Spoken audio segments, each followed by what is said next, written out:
संविधान लागू नहीं है क्या? संविधान से 2% लागू है, बाकी सब दबा रखा है। ये कांग्रेस भी झूठा है, बीजेपी भी झूठा है, और इतने इसके बाद जितनी पार्टियां आई हैं वे सब झूठी तो बोलती हैं। सच्चा कौन है? सच किसी ने नहीं बोला आज तक। चंद्रशेखर भाई जी सत्य बोले कि पूरे समाज को बराबर का सम्मान मिलना चाहिए, और वो मिल ही नहीं रहा किसी को। जनगणना के अनुसार क्या लग गया, हमारी जो गिनती है, जो संख्या है, उस अनुसार हम लोगों को नौकरियां चाहिए, जिससे कि हमारी पूरी तरह खुल के हम लोग अपनी बात रख पाएं। तो संविधान लागू तो है और सभी वर्गों को उसमें आरक्षण मिला भी हुआ भी तो है, तो फिर लैटरिन एंट्री ला करके पूरा सब खत्म कर रहे हैं। आप देख रहे हैं नेशनल दस्तक और मैं हूं रंजन कुमार, और हम हैं आज पड़पड़गंज विधानसभा में। पड़पड़गंज विधानसभा में आज आजाद समाज पार्टी काशीराम ने एक जो है यहाँ एक महारैली बुलाई हुई है, संविधान बचाओ रैली, रोजगार बचाओ रैली। कुछ ही दिनों में जो है अब दिल्ली चुनाव की घोषणा होने वाली है, और उस मद्देनजर भी जो है यहाँ पे भीम आर्मी के जो मुखिया है वो चंद्रशेखर आजाद आए हुए हैं। हम देख पा रहे हैं कि किस प्रकार से मंच पे वो बैठे हुए हैं, और संविधान बचाओ रैली का आयोजन आज इस जगह पे हुआ है। बहुत बड़ी संख्या में यहाँ लोग आए हुए हैं। हम कुछ लोगों से बातचीत करते हैं। सर, क्या कहना चाहेंगे संविधान बचाओ रैली को लेकर आप? संविधान बचाओ, संविधान नहीं रहेगा तो इस देश में किसी का वजूद ही नहीं बचेगा। तो संविधान पे कोई खतरा है? बिल्कुल खतरा है। क्या खतरा है? संविधान लागू नहीं है क्या? संविधान से 2% लागू है, बाकी सब दबा रखा है। सिर्फ 2% है? 2%। संविधान लागू हुए 75 साल हो गए हैं, और अभी तक इस देश में सिर्फ 2% ही लागू है। बस इससे करा ही नहीं कभी किसी ने, करा ही नहीं है किसी ने कभी। जो सरकार दावा करती है कि संविधान पूरी तरह से लागू है, और ये सारा विपक्ष जो है ये सिर्फ और सिर्फ एक झूठी लड़ाई लड़ रहा है संविधान बचाने की। ये कांग्रेस भी झूठा है, बीजेपी भी झूठा है, और इतने इसके बाद जितनी पार्टियां आई हैं वे सब झूठी तो बोलती हैं। सच्चा कौन है? सच किसी ने नहीं बोला आज तक। चंद्रशेखर भाई जी सत्य बोले कि पूरे समाज को बराबर का सम्मान मिलना चाहिए, और वो मिल ही नहीं रहा किसी को। क्या इस देश में बराबरी नहीं है? अब नहीं है, अब ये भी नहीं है। आजादी के 75 साल बीत चुके हैं, अभी भी इस देश में क्या बराबरी का हक लोगों को नहीं है? अभी गांव में चले जाओ और वहाँ बोल देना कि मैं भंगी हूँ या चमार हूँ, कोई एक पानी का बूंद भी नहीं पिलाएगा। किसी भी गांव में चले जाओ, जो स्पेशल गांव होगा, वहाँ पानी की बूंद नहीं मिलेगी आपको पीने के लिए। वहाँ पानी नहीं मिलेगा? नहीं मिलेगा। और अगर आप गलती से पैरों पे जो हैंडपंप होता है या पानी भरने वाला होता है, वहाँ भी खड़े नहीं हो सकते। अब भी आप तो दिल्ली में रहते हैं ना? मैं दिल्ली में नहीं, गांव में रहता हूँ। गांव में रहते हैं? हाँ, और गांव से दिल्ली आया हूँ, लेकिन गांव में दिल्ली में मैं 15-16 साल से रह रहा हूँ, हर साल जाता भी हूँ। ठीक है, लेकिन बहुत जो लोग बात कहते हैं कि अब देश में तो जातिवाद है नहीं। आपको जातिवाद कहाँ दिखाई देता है? ट्रेन में दिखाई देता है, मेट्रो में दिखाई देता है, कहीं आप दवाई दुकान लेने जाते हो वहाँ क्या जातिवाद आपको दिखाई देता है? क्या जाति पूछ के आपको सामान दिया जाता है या दवाई दुकान में? जातिवाद सिर्फ शहरों में दिखाई नहीं देता, न तो मैं रेलवे में दिखाई देगा, न बस में दिखाई देगा, न मेट्रो में दिखाई देगा। लेकिन जब पानी पीने की और शादी ब्याह की बात आती है ना, तब जातिवाद सब नजर आ जाते हैं। पानी पीना, शादी ब्याह में सब नजर आता है। हाँ, शादी ब्याह में क्या चाहते हो भाई? जिसको जहाँ इच्छा है वो अपनी शादी करेगा ना। ब्याह सब में, हर समाज को करना चाहिए, और उसका सिर्फ एक ही रीजन है कि आईडी रूप से जातिवाद खत्म होना चाहिए।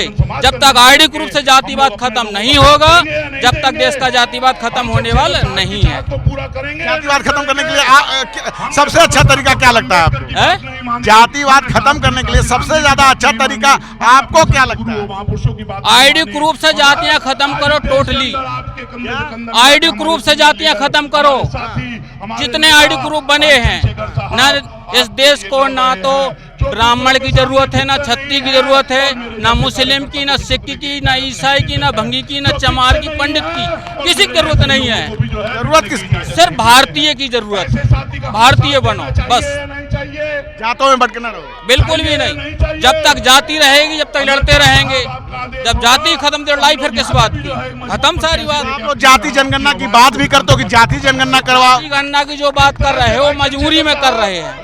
तो जाति गणना जनगणना की बात करो, मजबूरी में हो रही है कि कम से कम कहीं से तो पूरा मिले आदमी को जो कमजोर बैठा है।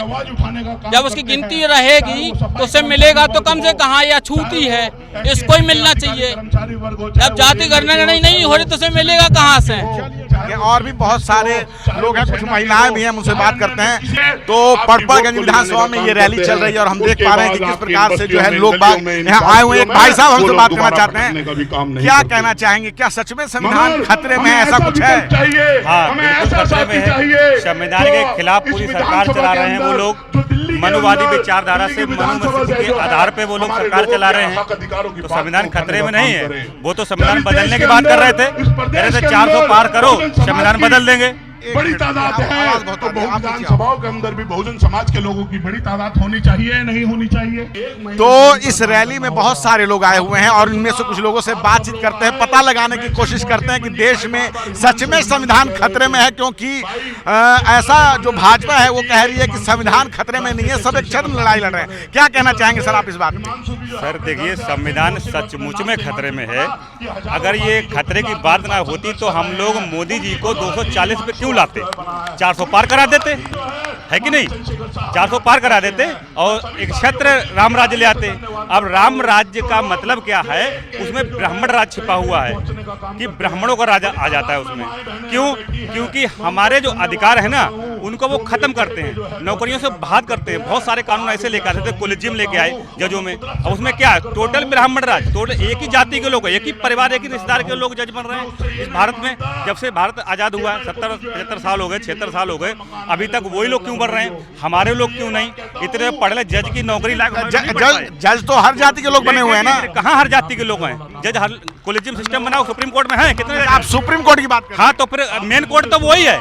इनको क्या, अगर मान लो एक आदमी एसटी ओबीसी लग भी जाए तो सबसे ज्यादा जज ब्राह्मण हैं, वो क्या उनके सामने अपनी जबान खोल पाएगा?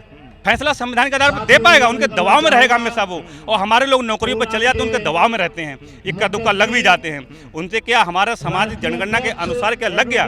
हमारी जो गिनती है, जो संख्या है, उस अनुसार हम लोगों को नौकरियां चाहिए, जिससे कि हमारी पूरी तरह खुल के हम लोग अपनी बात रख पाएं। तो संविधान लागू तो है और सभी वर्गों को उसमें आरक्षण मिला भी हुआ भी तो है, तो फिर लैटरी एंट्री ला करके पूरा सब खत्म कर रहे हैं।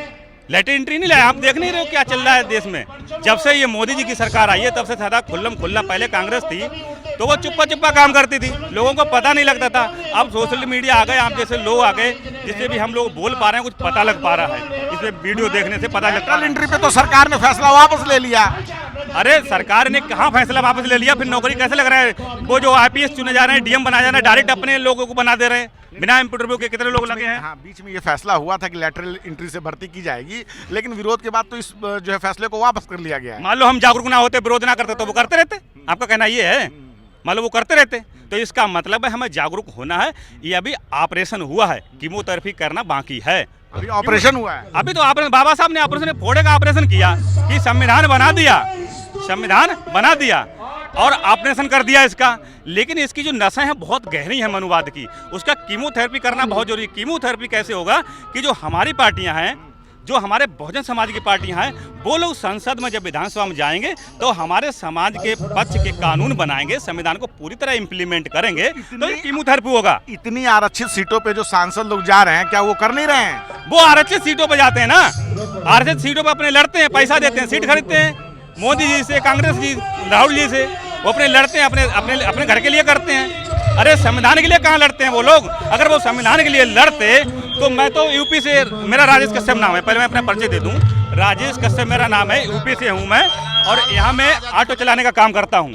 तो मुझे अगर ये चीज़ पता लग रही है कि जो आरक्षित जाते हैं वो हमारे समाज की लड़ाई नहीं लड़ते हैं, वो केवल अपने परिवार के लिए निश्चित हो जाते हैं, अपने परिवार में पैसा खर्च करते हैं, वो सीट खरीदते हैं, अपने जाते हैं।